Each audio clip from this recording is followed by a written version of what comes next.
ના પલાળવાની ઝંઝટ કે ના આથાની ઝંઝટ.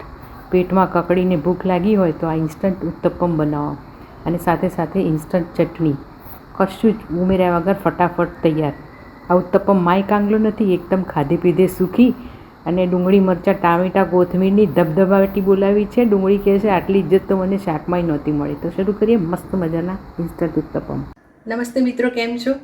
માયાદીપક 22 યુટ્યુબ ચેનલમાં આપ સૌનું સ્વાગત છે. સરસ રીતે મારી સાથે જોડાઈ રહ્યા છો. તમે મને ફેસબુક અને ઇન્સ્ટાગ્રામ પર પણ ફોલો કરી શકો છો. તો શરૂ કરીએ આજની સરસ મજાની રેસીપી.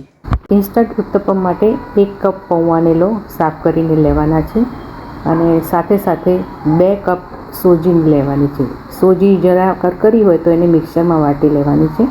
તો પૌવા અને સોજીને એક સરખું મિક્સરમાં વાટી લઈએ છીએ. હવે અડધો કપ ખાટું દહીં ઉમેરવાનું છે. દહીં ઉમેર્યા પછી 3 કપ પાણી ઉમેરવાનું છે. ધીરે ધીરે એને મિક્સ કરવાનું છે. ગાંઠા ના પડે એનો ખાસ ખ્યાલ રાખવાનો છે અને આવી કન્સિસ્ટન્સી હોવી જોઈએ. આને હવે 30 મિનિટ સુધી રેસ્ટ આપીએ છીએ. ફટાફટ બનતી આ ચટણી માટે અડધો કપ દાળિયા, 1 કપ દેશી ઘી કોકોનટ અને સ્વાદ પ્રમાણે મરચાં મિક્સરમાં પહેલાં પીસી લઈએ છીએ અને ત્યારબાદ તમારે જેટલી પાતળી ખાવી હોય એ પ્રમાણે તમારે પાણી રેડીને પાતળી કરવાની છે.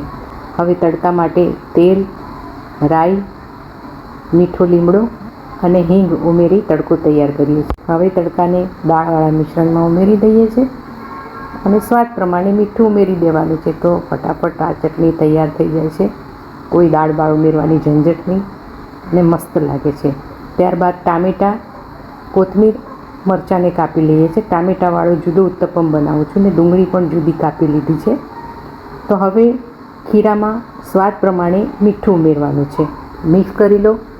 અહીંયા હું ખીરું પાથરીને ઉપર ટામેટોને એવું નથી પાથરવાની. ટામેટાવાળા મિશ્રણમાં થોડું ખીરું ઉમેરી અને મિક્સ કરી લઈએ છીએ. જો તમને મીઠું ઓછું લાગે તો શાકભાજીના ભાગનું મીઠું ઉમેરી લો. તો આવી રીતે મિક્સ કરી લઉં છું. પ્રીહીટ કરેલી તવીમાં એને પાથરી દઈએ છીએ. એક બાજુની જે સાઈડ હોય એને બરાબર શેકાવા દેવાની છે. ત્યારબાદ તેલ, ઘી કે બટર ઉમેરીને એને ઉથલાવી દઈએ છીએ. ઉપરની સાઈડ કોરી થાય પછી જ ઉથલાવવાનો છે. તો એને ઊંધો કરી દઈએ, ફટાફટ થઈ જાય છે આ ડુંગળી વગરનો ઉત્તપમ. તમારી પાસે શાકભાજી હોય તો એ પણ ઉમેરી શકો છો. તો આ ડુંગળી વગરનો ઉત્તપમ તૈયાર છે. હવે ડુંગળીવાળો ઉત્તપમ, ડુંગળીવાળું મિશ્રણ પણ મેં આવી રીતે ઉમેરી દીધું છે અને એને મોટો બનાવી લઈએ છીએ. તેલ, ઘી કે બટર ઉમેરવાનું છે. ઉથલાવવાની ઝડપ કરવાની નથી, નહીં તો ભાંગી જશે.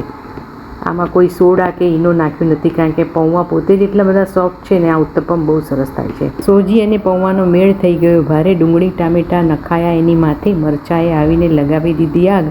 ખાવાવાળા બોલ્યા મને એક ટુકડો આપ. જુઓ આટલી મહેનત કરી છે ને તો લાઇક, શેર, સબસ્ક્રાઈબ કરવાનું ભૂલતા નહીં હો. Thank you.